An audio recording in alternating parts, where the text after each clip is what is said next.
yonna gye musizira okubeera nga temugoberera mbaanirizaako Parliamentary UG muli abaana balabirawo Saudi Arabia, Qatar, Dubai, Bahrain, Oman, Kuwait, Yemen, Jordan n'esezetoloddewo awo ku ddungu ambagala nnyo mwebale okubeera nga temugobera balabira mu America ey'omambuka n'ey'omaserengeta ne side eno mu mbiriizi Europe ne side ere wala Canada anamwe nyongera okubeera nga mbaanirizaako abalabira mu Africa yonna abaana balabira mu ggwanga Uganda, Western Uganda, Northern Uganda awo mu Kampala wakati anyongera okubeera nga tembabuuza kompita Parliamentary UG era ng'omulimu gwagwa okubeera nga tembanoonyeza amawulire nga bwe gatambula mu ggwanga Uganda ne bw'eggwanga yonna kyolina okubeera nga tokola nyongera kujjukiza nti subscribe bw'oba ng'obadde tolina okubeera nga tosubscribinga ne ka notification bell kakoneko akajja kubeera nga teeka ku alert nga buli wona bataddeyo video ojja kubeera nga tofuna ka notification awo si bintu byakwetawaanya ojja kubeera nga ate amawulire gakutuukako butereevu oba ki wa politics oba entertainment oba ki azina ngwawo nembeera nga te mbikutuusaako wano azizo video etandikana kubeera nga teo likinga tega ekigalo ekyo likinga tesharingirako abalala obubaka buno bwe mbaleetedde busobola okubeera nga te bweyongerayo boolyawo ku bantu abalala nabo basobola okubeera nga tebamanya ki ekiriwo saawa eno naye nga tiimu Rema Namakulah gather eno video ya muyimbi waffe nange eri tiimu Rema Namakulah muno muyimbi waffe yabadde alina waali ng'ali mu kubeera nga te performinga naye yakiguddeko omwami omu yalinye ku stage anyway ngenda kubeera nga tenkuterawo buteeza akatambi ako sigenda bikunyonyola ngenda bikuterawo buteeza awo osobola okubeera nga tolaba ki ekyasobodde okubeera nga tekigenda mu maaso saidi eyo ow'omuyimbi waffe Rema Namakulah ate we Namakugiddeko ensonga za Rema Namakulah omusajja yamulumbagajja ku stage ngenda kubeera nga nkuterawo akatambi akalala please tosagaasagana tuula kawo obuda actually buli obutambi bubiri naye nga bonna bulimu ekyokuyiga ngenda kubeera nga tembo obaterawo awo please temusagaasagana essimu giteeke wansi tuula owulirize oba olabira ku TV remote giteeke wansi tuula owulirize obubaka obwo buli mu video eyo gyengenda okubeera nga tenkuterawo ate oluvannyuma ngende nkuleetera amawulire amalala mangi nnyo Sheikh Ashraf wali nnyo gwe wena alina ebizibu ebyenjawulo ennamba y'essimu ye weeri awo ku screen beera nga tomunoonyaako ajja kubeera nga akujjanjaba n'akozesa dduwa ate ne bw'oba nga tolina bizibu kugamba ne bw'oba nga toli mulwadde naye ng'olina ebintu ebyenjawulo byewandagadde okubeera nga te otereeza mu bulamu mu abandayagadde okubeera nga temutambulako okugenda ebweru oba oli awo bufumbo bwagaana ebintu ebifaanagana bwe bityo Sheikh Ashraf obusonga butini nnyo bukola kubeera nga tomunoonyaako buli kimu kijja kubeera nga tekitambula bulungi nnyo my dad sana kamateo video zino ate kumawona mawulire amalala mangi nnyo temubaawo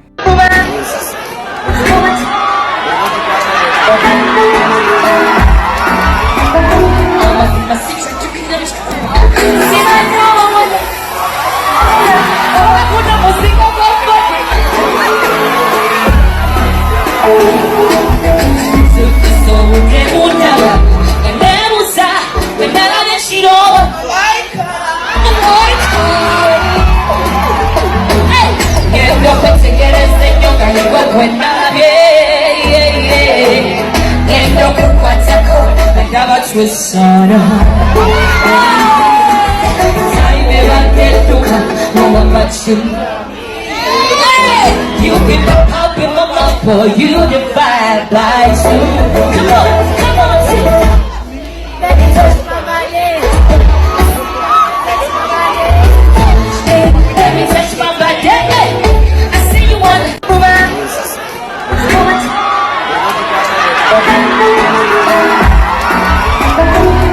my secret you can never see my problem. I put up a single body.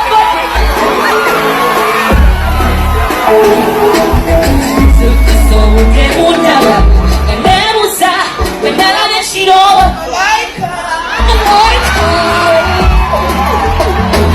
Que lo que se quiere señor, que le vuelvo en nadie.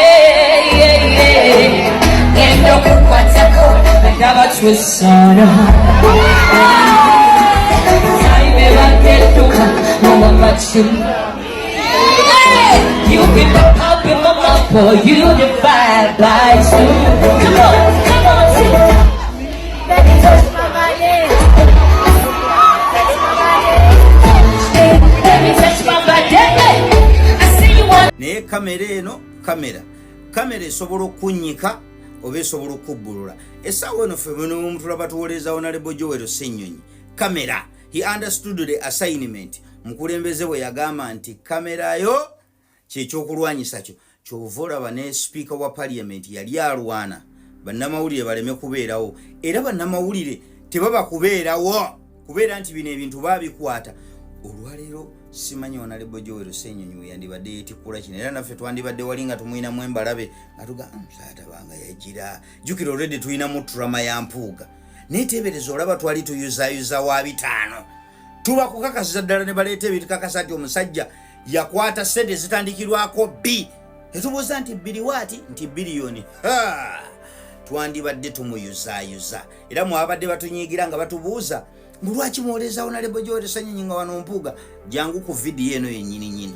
weenaggwerako ojja kuba okufunya okuddibwamu nina ne bennalabye ab'e Masaka abeeyita abakulembeze simanyi nabo bamemba ba Nuupu nga balina bye beemulugunya omukulembeze w'oludda oluvuganya gavumenti era nga ye mwogezi w'ekibiina kyaffe ekya Nuupu Right Honorable Joel Bisekezi Ssenyonyi ke kaseera aveeyo atangaza eggwanga ku bigambo ebitiŋŋana nti yakwata ekyoja mu miro kyakawumbi kamu n'obukadde 7 okulaawa n'okutta lipoota ya Civil Aviation Authority ne Uganda Airlines mu kaseera we yabeerera ssentebe wa Kosase. Okulaawa n'okutattana lipoota ya Civil Aviation ne Uganda Airlines bye bimuteekebwako olwaleero.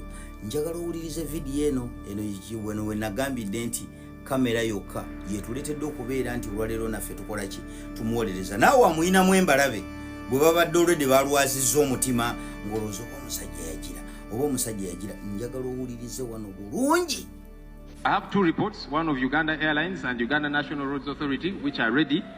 So I beg to be guided on how I proceed, Madam Speaker. I am guiding that you present a report of UNRA.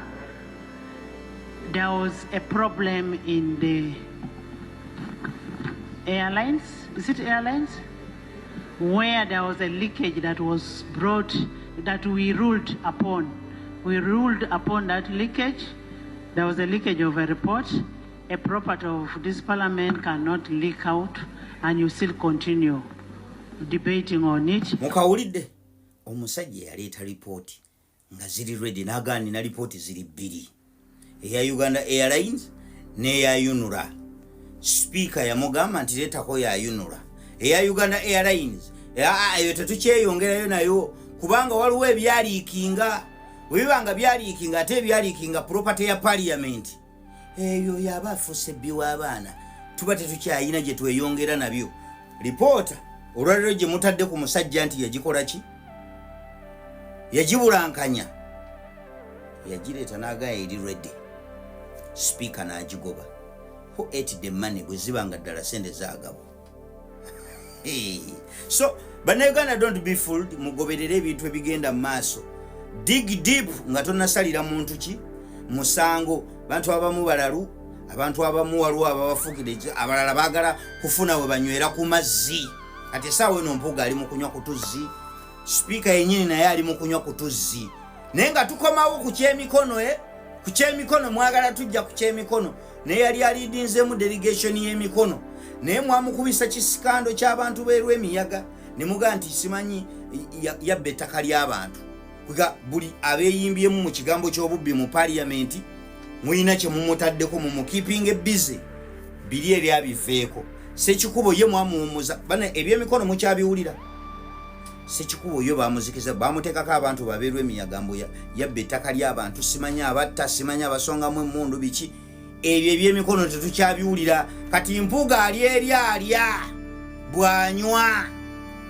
Speaker wa Parliament kati essaawa eno baagala buli muntu yenna alwanagana n'obubbi mu Parliament obalaba bamutaddeko embeera. Mwalaba bamaakinga ku Parliament ku Sekikubo ebyemikono byo tetumanyi na bigenda mu maaso ku byo. Essaawa eno Honorable Joel Ssenyonyi alina byalwanagana nabyo kati naye baagala muzikiza abo babajjewo. We are watching you all. So muyiyeeyo ku kipya muyiyeeyo ku kipya kino temwakifumba bulungi kujja. Kamera yabaleetera obuzibu kyova olaba yali yamuwandikira n'omuwandikira n'amugamba ti bannamawulire balina okukola ki balina okuvaawo. Kati teebereza bino byonna bibakubaawo nga buno obutambi tebuliyo. Olwaleero Honorable Joel Ssenyonyi singa kati mpuuga ali eri alannamya aganze nalya 5 oyo wuuyo alidde kawumbi plus yabane mutugamba nti yalya ssente zaani yazimuwa. Toyinza kujja nti omukazi yafunye olubuto kyebasooka okubuuza yafunye olubuto ani nannyinirwo era baga nti yafunye olubuto ekibuzo ekiddako ani nannyinirwo. Ssente zemugazi yalya ani yazimuwa n'atayogerwa linnya. Mutufuulinga n'abantu nabo bali awo balina ebibuuzo bye bateebuuza. So ndowooza abadde alinamu akabuusabuusa Honorable Ssenyonyi ku nsonga eyo naawe oteredde omutima gwo kati guli saafi. Omusajja ono ali mu kkomera ali luziba nkuba kyeyo nga ggwe era nga nze. Omusajja ono teyabba era talina musango gwonna gwe yazza mu Uganda nti gwe gwamusibya, wabula ekyamuteesa mu kkomera paka luzira naawe busobola okukeera ku makya nga kikutwazizza paka mu kkomera. Njagala owulirize. Omusajja ono ne baganda be bonna baali babeera Uganda. Maama waabwe n'agenda mu Amerika okunoonya obulamu obusingawo. Maama bwe yatuuka mu Amerika ng'amaze okutereera, mu baana be bonna be yaleka mu Uganda yalondamu musajja ono n'amutwala mu Amerika abeere naye. Maama yatuuka ekiseera n'anafuwa era n'alwala. Omusajja ono n'abeererawo maama we n'ajjanjaba maama we. Omusajja ono mu Amerika yali akola omulimu gwa kuvuga takisi, e Uganda muziyita special, nga buli kasente kaafuna akateeka ku nnyina, era n'omulimu ne gutuuka okuggwawo ne bamugoba nga takyakola nga bwe yali akola, nga buli kaseera abeera alowooza ku nnyina, n'akonsentratinga mu kujjanjaba maama we. Mukama Katonda n'atuusa ekiseera kye n'ayita maama n'awummula, maama w'omusajja ono. Maama bwe yali mu mbeera eziri critical yalaba kyayinza okuwa mutabani we ono amubeereddewo amujjanjabye ng'ate mwana mulenzi nga alina kumulekera savings ze zonna, ebyobugagga bye byonna bye yali alina mu Uganda n'abiwa mutabani wono, era nga yabirinako obuyinza olw'okumwebaza okumujjanjaba. Tukirabe nnyo ng'abazadde omwana asinga okubeererawo abazadde baffe oba okubeererawo omuzadde atera okumulekera byonna by'aba akoze mu bulamu kubanga bali abalala babeera tebafuddeeyo. Abamu bayinza okugamba nti Edi ono ye yali mu Amerika, bali baganda be abaali mu Uganda oba abaali babeera mu Uganda baali tebalina busobozi.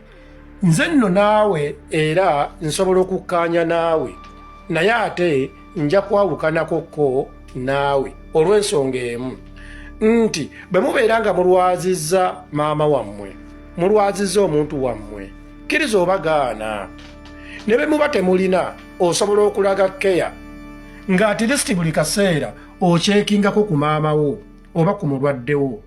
Okulaga keya tekitegeeza kuwaayo ssente, kuba omuntu ali mu Amerika abeera alina obusobozi obumujjanjaba olw'ensonga emu nti waliyo medical facilities eza gavumenti ate ng'amalwaliro malungi. Kitegeeza omuntu ali e Uganda aba agenda kukuweereza akasente kitono. For example, wanewaffe mu Sweden omuntu asobola okugenda mu ddwaliro n'amalayo omwaka nga tewali muntu we n'omu amuwerekeddeko, olw'okubanga baakola system bannansi obasangayo, buli kimu ky'oyagala bakikuwa, bakujjanjaba bulungi. Kati keya yeetaagisa just kucekinga ku mulwadde, tebaakikola baganda boona omusajja abali e Uganda. maama bwe yamala okufa omusajja ono n'akola ekisoboka okutwala omulambo okugujja mu Amerika n'agutuusa e Uganda basobole okuziika maama mu kitiibwa ekimugwanidde ng'omuzadde. Maama n'awerekerwa ng'ebyo byonna byesigamye ku muntu omu ono omusajja. Kaakati baganda be ate ne bamaliriza ne bazimba omutima ne bagamba nti nedda, maama tasobola kubeera ng'ebyobugagga byonna yabiwaggwe, teyazaala gwe wekka. Ono ye alemeddeko agamba nti olw'okuba maama temwamufaako, nze yanneebaza olw'okumubeererawo. Baganda be nga tebaagala kukkiriza. Era naawe gwali awo bw'otunula mu baganda bw'osobola okulaba n'opimamu n'ogamba nti kino bwe kibeerawo banakkiriza oba basobola okukkiriza. Mu bufunda ne kibanga Isaac Katereggono gwe mulaba baamusibira bya bugagga bya maama we bye yamuwa olw'okubanga amwebaza okumubeererawo okumujjanjaba ng'ate mwana mulenzi. N'atuuka ne ku levo emugobesa ku mulimu, n'atuuka ne ku levo omulimu gw'okufa kubanga ali mu kujjanjaba maama. Njagala bannayuganda muntegeere bulungi. Kati baganda ba Isaac e Uganda bo bagamba watwala ebyobugagga bya maama bye yalina mu Amerika bina kulw'okuba yeggwe wekka eyali alina access ng'olina visa. Ife twali tetusobola kufuna visa. Ne bo ne beerabira nti lwaki maama bwe yali mu Amerika yatwala Isaac, lwaki maama teyatwala mmwe? Kitegeeza maama yali amaze okupima obwongo bw'abaana be era ng'amanyi buli mwana bw'ayimiridde, kuba abazadde bano be batusinga okutumanya emitima gyaffe, kuba be batukuza be batuzaala. Era maama ono mulaba teyakola nsobi mu baana be bonna ng'atalinamu n'abaana abawala, yatwala mwana mulenzi Isaac. Ate nga si yali asingamu obuto nti oba yatwala muto, nedda, wabula yatwala Isaac olw'omutima gwe ng'amupime mu baana be nti yajja okumulabirira, yajja okumuwulira nga maama. Kati bali baganda be tebeebuuza lwaki maama yatwala yekka Isaac. Maama yali alina obusobozi obutwala omulala oba abalala. Nsaba baganda ba Isaac mumanye tosobola kufuna ky'otakoledde. Maama wadde ye yabazaala ne temwamuwa keya. Maama mwamunigirekitinga n'okutambuza obutambuza omulambo gujja mu Amerika ogutuusa Uganda oguziika kya bbeeyi, temwateekako wadde 10. Omusajja atuusiza omulambo e Uganda n'okuyimirizawo olumbe byonna byali ku ye, ate nga kw'otadde n'okujjanjaba maama. Kati tuve ne mu kaseera ak'okujjanjaba maama ng'alwadde, Isaac Katerega yabeererawo nnyo maama we nga bonna bakyali balamu. Oba kitegeera nga maama buli kyayagadde atuma Isaac ng'amuweereza bulungi. Maama y'ensonga lwaki yakwata kaalina n'akawa mutabani we olw'okumwebaza. Kitegeeza imwe ababadde basalira Isaac omusango mbeegayiridde mumanye nti nekiri ewa Isaac kisobola okukeera ku makya nga kiri ewuwo, kubanga Isaac teyabba era si mubbi, era talina musango gumuvunaanwa nti oba yatta muntu oba yareepinga oba yanyakula. Nedda, wabula baganda be bamusiba olw'okubeera nga baamufunako ennugu. Igwe ofuna otya ebyobugagga ebiri mu Amerika? Ate jjukira bo balowooza nti ne mu Amerika maama yalinayo ennyumba, nti ennyumba eyo kati nayo ya Isaac. Era bo bagamba maama yalina insuwarensi. Insuwarensi sente ezo zonna zonna zagenda ku Isaac, nti maama yalinayo savings mu Amerika. Bo babeera bakirowooza.